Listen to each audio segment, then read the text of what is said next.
So this question is very typical of a question I like to ask on spectroscopy exams.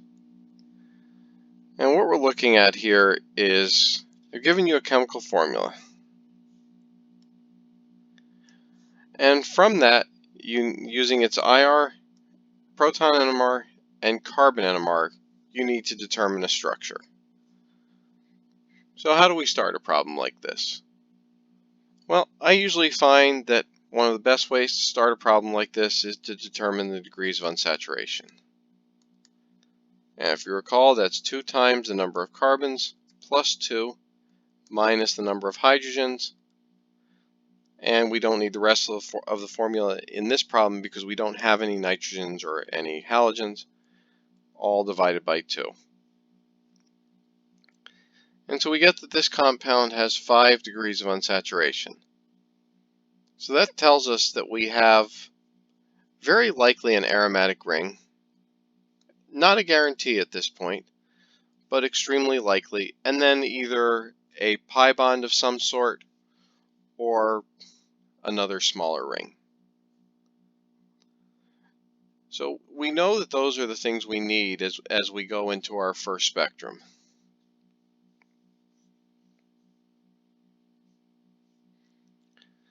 So I always like to start with the IR. It's the one that'll give us some information about the functional groups that are in our compound. But just so we don't forget our chemical formula, let's copy that down on the next page.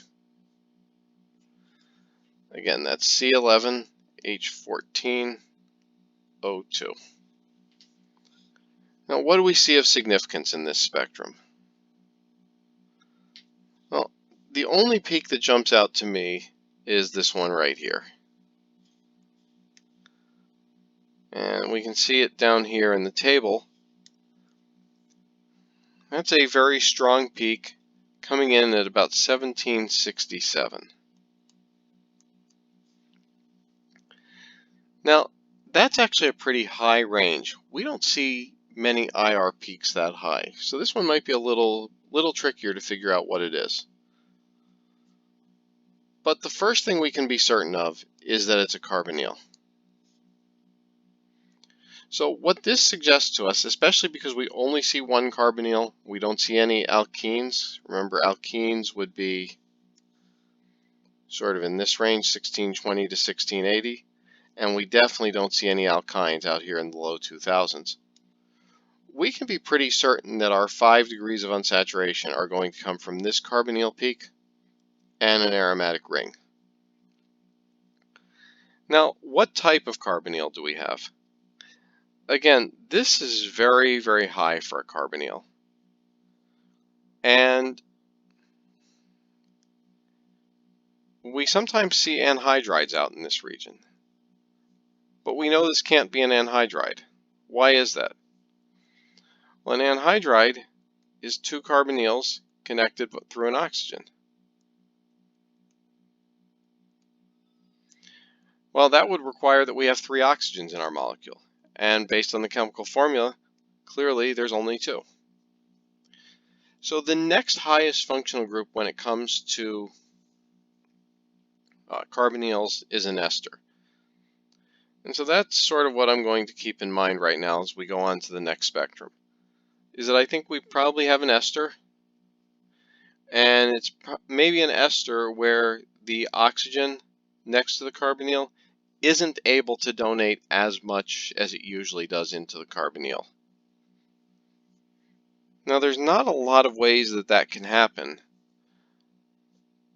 but one way that it could happen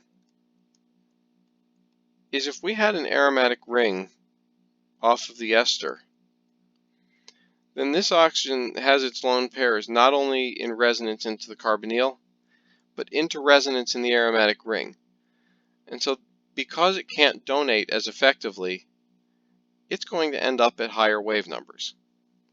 So while I certainly can't prove a structure like this, this is where my IR spectrum is suggesting to me that we need to go.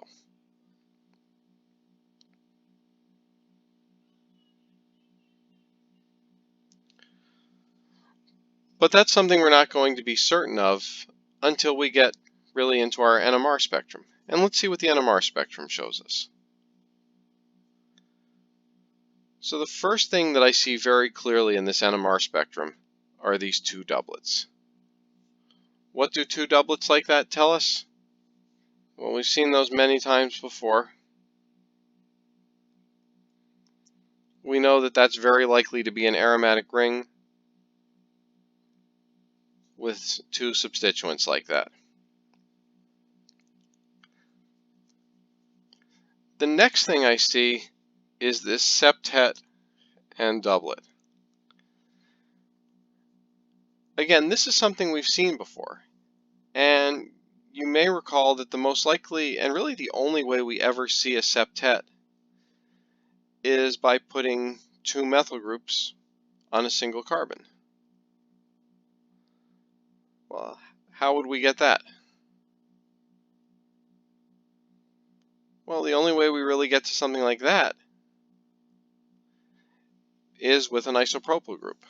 So I'm going to put an isopropyl group here on one end of my aromatic ring.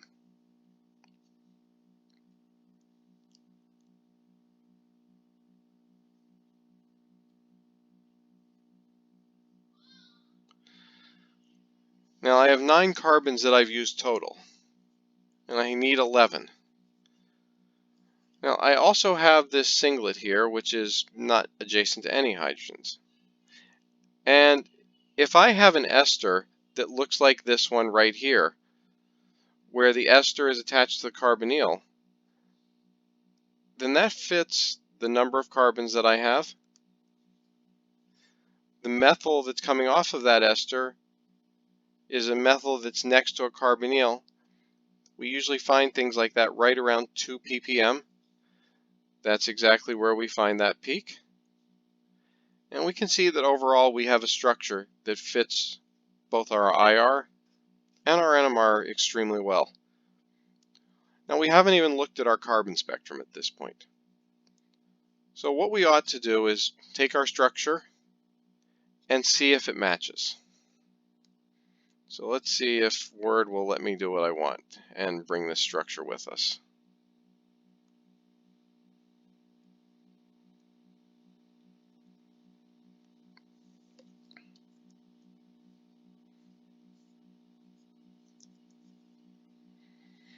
Well, almost.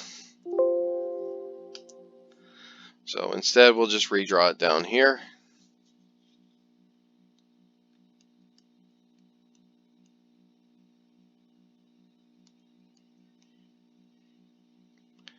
So does that fit? So first of all, we have an ester. We have a carbonyl of the ester, which matches that peak. We have our aromatic ring, which based on symmetry will give us 4 aromatic peaks. We have those.